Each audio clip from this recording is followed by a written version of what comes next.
Bismillahirrahmanirrahim. Assalamu alaikum, dear students. Chapter number 4 cells and tissue, lecture number 5। आज के lecture में हम discuss करेंगे सेल्स एंड देयर स्पेसिफिसिटी। पिछले लेक्चर में हमने सेल पे डिटेल से डिस्कस किया था, cell wall, plasma membrane, cell के इंटरनल कंपोनेंट्स, जिसमें डिफरेंट सेल ऑर्गेनेलीज, न्यूक्लियस और साइटोस्केलेटन पर बात की थी। आज हम सेल की स्पेसिफिसिटी पर बात करेंगे कि हर सेल का एक स्पेसिफिक फंक्शन होता है और उसका जो फंक्शन है वो उसकी स्ट्रक्चर, उसके साइज और शेप पर डिपेंड करता है। क्वेश्चन पेपर में पूछा जा सकता है, what is specificity of cell, how cells are specific for their functions, या इसमें हमें कुछ सेल्स दिए गए होंगे और उन सेल्स का फंक्शन पूछा जा सकता है। तो स्टार्ट करते हैं सेल स्पेसिफिसिटी से। Cell is a basic structural and functional unit of living organisms. जितने भी जानदार हैं उन तमाम जानदारों का जो स्ट्रक्चर और फंक्शनल यूनिट है वो सेल है। मतलब तमाम जानदार सेल से मिलकर बनते हैं। Every living organism is composed of different types of cells. हर जानदार मुख्तलिफ किस्म के सेल से बनता है।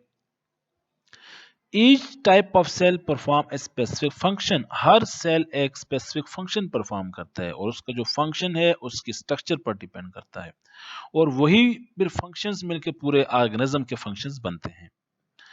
यूनिसेलर सेल्स जो ऑर्गेनिज्म होते हैं, सो यूनिसेलर जो ऑर्गेनिज्म होते हैं वो एक सेल से मिलकर बनते हैं और उसमें सिर्फ एक ही सेल सारे फंक्शन परफॉर्म करता है। जबकि मल्टी सेलुलर जो ऑर्गेनिज्म होते हैं वो डिफरेंट सेल से मिलकर बनते हैं और उसमें डिफरेंट सेल्स होते हैं जो अपना फंक्शंस परफॉर्म करते हैं। ह्यूमन बॉडी में 200 से ज़्यादा डिफरेंट किस्म के सेल्स हैं और हर सेल अपने फंक्शन में स्पेशलाइज है। हर सेल अपना फंक्शन पार्टिकुलर वे में, पार्टिकुलर टाइम में और एक वेल मैनर्ड में परफॉर्म करता है। अगर कोई भी सेल अपना फंक्शन परफॉर्म करना छोड़ दे तो बॉडी और लिविंग ऑर्गेनिज्म को मुख्तलिफ किस्म के डिसऑर्डर्स का सामना करना पड़ता है, मुख्तलिफ किस्म के प्रॉब्लम्स का सामना करना पड़ता है।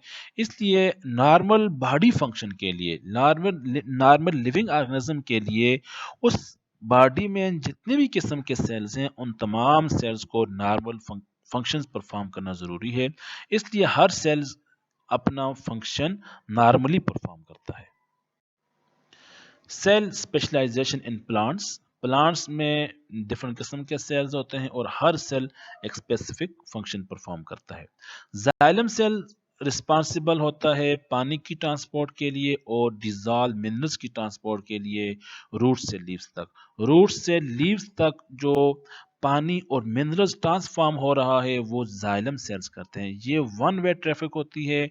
इसमें जो डिजॉल्व मिनरल्स और साल्ट्स होते हैं पानी में डिजॉल्व होकर वो एक लॉन्ग ट्यूब जिसको हम जाइलम कहते हैं उसकी मदद से ये ट्रांसपोर्ट हैं। अब इसका जो शेप है वो लॉन्ग ट्यूब की तरह है क्योंकि ये आसानी के साथ वाटर को मूव करने में हेल्प करता है। फ्लोएम सेल्स का काम है फूड को ट्रांसपोर्ट करना। Phloem cells are responsible for the transport of food from the leaves to all parts of body। चूंकि फूड प्रिपरेशन प्लांट्स में लीव्स में होता है, ग्रीन पार्ट्स में होता है, तो वो जो लीव्स में फूड बना, ग्लूकोज बना, वो डिफरेंट पार्ट्स तक कैसे पहुंचेगा? Through the phloem cells. तो phloem cells are responsible for the transport of food. तो it is the two way process. ठीक है, ऑर्गेनिक मॉलिक्यूल्स जो हैं ये मूव करते हैं लीव से डाउनवर्ड्स और फिर मुख्तलिफ सेल्स तक ये मूव करते हैं जहां इनकी जो कंसंट्रेशन है वो कम होती है, वहां तक फूड मॉलिक्यूल्स फ्लोएम टिश्यू के थ्रू ये मूव करेंगे। Root hair cells are responsible for the absorption of water and dissolve minerals. Water और डिजॉल्व मिनरल्स को एब्जॉर्ब करने में रूट हेयर्स का काम है। तो रूट हेयर जो सॉइल में होती हैं ये इनके आगे जो है ना ये एलोंगेटेड हेयर लाइक स्ट्रक्चर्स होती हैं। These are responsible for the absorption of water. Mesophyll cells जो लीव्स में होते हैं इनका काम होता है फोटोसिंथेसिस। तो mesophyll cells are responsible for the process of photosynthesis. Cell specialisation in animals. चूंकि एनिमल्स मल्टी सेलुलर हैं, एनिमल्स में डिफरेंट टाइप्स ऑफ सेल्स हैं, तो हर सेल अपना स्पेसिफिक फंक्शन परफॉर्म करेगा। तो नर्व सेल्स की बात करें तो nerve cell transmission of impulses करते हैं, दिमाग तक पैगाम को लेके जाना और फिर दिमाग से उसका रिएक्शन लेके आना, ये नर्व सेल्स का काम है। तो नर्व सेल इलोंगेटेड सेल्स होते हैं जो मैसेज लेकर जाते हैं दिमाग तक और फिर दिमाग से मैसेज लेकर आते हैं। मसल सेल्स का काम है कंट्रैक्शन एंड रिलैक्सेशन। तो मसल सेल्स जो स्केलेटल मसल्स हैं उनका काम है मूवमेंट। इसके अलावा जो इंटरनल मसल्स हैं, कार्डियक मसल और अदर स्मूथ मसल्स हैं, उनका काम है मूवमेंट। उनका काम है अगर स्टोमक में है तो डाइजेशन करेंगे, अगर किडनी में है तो उनका अपना स्पेसिफिक काम होगा। तो डिफरेंट मसल्स बॉडी में जो होते हैं, three main types of muscles हैं। कार्डियक मसल हार्ट की कंट्रैक्शन और रिलैक्सेशन कंट्रोल करते हैं, स्मूथ मसल इंटरनल पार्ट्स के मसल को कंट्रोल करते हैं, इंटरनल ऑर्गन्स के को कंट्रैक्ट और रिलैक्स करते हैं, स्केलेटल मसल्स बॉडी मूवमेंट में हेल्प करते हैं। Red blood cells carry oxygen, white blood cells foreign agents को किल करते हैं। आने वाले जितने भी एजेंट्स हैं उनको व्हाइट ब्लड सेल, जिसमें मोनोसाइट्स हैं, लिम्फोसाइट्स हैं, एसिनोफिल, बेसोफिल, न्यूट्रोफिल्स हैं, ये आने वाले जितने भी एजेंट्स, फॉरेन एजेंट्स हैं, माइक्रो ऑर्गेनिज्म, उनको किल करेंगे। और प्लेटलेट्स हेल्प करेंगे ब्लड क्लॉटिंग में। Some skin cells act as a physical barrier. Some skin cells act as a receptor for the temperature, touch and pain. तो skin cells का काम क्या है? Physical barrier और temperature और touch और pain के receptor के तौर पर काम करना। इसके अलावा बोन सेल्स क्या करते हैं? Bone cell deposit calcium in the external space और जिससे बोन क्या होती है? टफ होती है और ये स्पोर्ट में अपना रोल प्ले करते हैं। तो बोन सेल्स कैल्शियम को डिपॉजिट करते हैं, इसके साथ बोन सेल्स सपोर्ट देते हैं बॉडी को।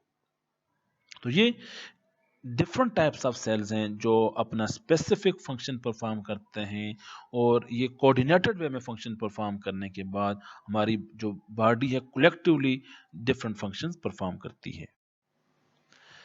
Relation between the cell function and their structure. हर सेल जो फंक्शन परफॉर्म करता है वो उसकी स्ट्रक्चर पर बेस करता है। For example cell of one type may differ from those of other type. एक किस्म का जो सेल है वो दूसरे से स्ट्रक्चर में डिफरेंट होता है। तो cell are different regarding their function, तो उनका फंक्शंस भी डिफरेंट है। चूंकि हर सेल एक स्पेसिफिक फंक्शन परफॉर्म करेगा तो उसका जो स्ट्रक्चर है उसके फंक्शन पे बेस्ड होगा। तो cell perform specific function due to their size, उनकी अपनी साइज की वजह से, शेप की वजह से, सरफेस एरिया की वजह से, प्रेजेंस और एब्सेंस ऑफ ऑर्गेनेलिज की वजह से। अब हर सेल का अपना साइज होगा, उसकी फंक्शन की बेस पे होगा, उसका शेप अपना होगा, फंक्शन की बेस पे होगा, सरफेस एरिया उसका फंक्शन की बेस पे होगा और स्पेसिफिक ऑर्गेनेलिज की प्रेजेंस और एब्सेंस भी फंक्शन पर बेस करती है। फॉर एग्जाम्पल हम बात करें सिक्रीशन की, अगर वो सेल जो सिक्रीशन ज्यादा करते हैं उनमें एंडोप्लाज्मिक रेटिकुलम और गाल्गी बॉडी ज्यादा होंगे। वो सेल जो फोटोसिंथेसिस करते हैं उनमें क्लोरोप्लास्ट ज्यादा होगा। तो सेल का जो फंक्शन है वो फंक्शन ही उसके स्ट्रक्चर को डिटरमाइन करता है कि सेल की स्ट्रक्चर कैसी होगी, उसके फंक्शन पर बेस करता है। और सेल में कौन से ऑर्गेनेलिज होंगे वो उसके फंक्शन पर डिपेंड करता है। साइज एंड शेप के लिहाज से बात करें तो नर्व सेल्स चूंकि इनका काम क्या है? ट्रांसमिशन और ऑफ इंपल्सेस, तो ये लॉन्ग सेल्स होते हैं। Nerve cells are long. क्यों? के nerve cells transmission of impulse में काम करते हैं। जाइलम सेल्स चूंकि ये ट्रांसपोर्ट ऑफ वाटर करते हैं, साथ जो है ना वो सपोर्ट देते हैं प्लांट्स को, इसलिए ये ट्यूब लाइक स्ट्रक्चर्स के होते हैं और उनमें थिक वॉल होती है that is responsible for conduction of water and support. अब रेड ब्लड सेल्स की बात करें तो ये राउंड होते हैं क्योंकि इन्होंने हीमोग्लोबिन को अकोमोडेट करना होता है। सरफेस एरिया के लिहाज से अगर हम सेल की बात करें तो root hairs have large surface area. क्यों? कि उन्होंने ज्यादा साल्ट्स और वाटर को एब्जॉर्ब करना होता है। प्रेजेंस और एब्सेंस ऑफ ऑर्गेनेलिज की बात करें तो वो सेल जो सिक्रीशन में ज्यादा रोल प्ले करते हैं उनमें एंडोप्लाज्मिक रेटिकुलम और गाल्गी बॉडी ज्यादा होंगे। वो सेल जो फोटोसिंथेसिस करते हैं उनमें क्लोरोप्लास्ट ज्यादा होगा। वो सेल जो एनर्जी प्रोडक्शन करते हैं उनमें माइटोकॉन्ड्रिया ज्यादा होगा। वो सेल जो प्रोटीन ज्यादा बनाते हैं उनमें राइबोसोम ज्यादा होगा। तो इसलिए हर सेल का जो फंक्शंस है वो उसके स्ट्रक्चर पर डिपेंड करता है और उसके साइज पर डिपेंड करता है, उसके शेप पर डिपेंड करता है, उसके उसमें प्रेजेंस और एब्सेंस ऑफ ऑर्गेनेल्स पर डिपेंड करता है। Cells as an open system, a cell work as an open system. इसका मतलब ये है कि it takes the substance needed for its metabolic activities through cell membrane, कि जितनी भी चीजें सेल को चाहिए होती हैं वो सेल उनको इनटेक करता है।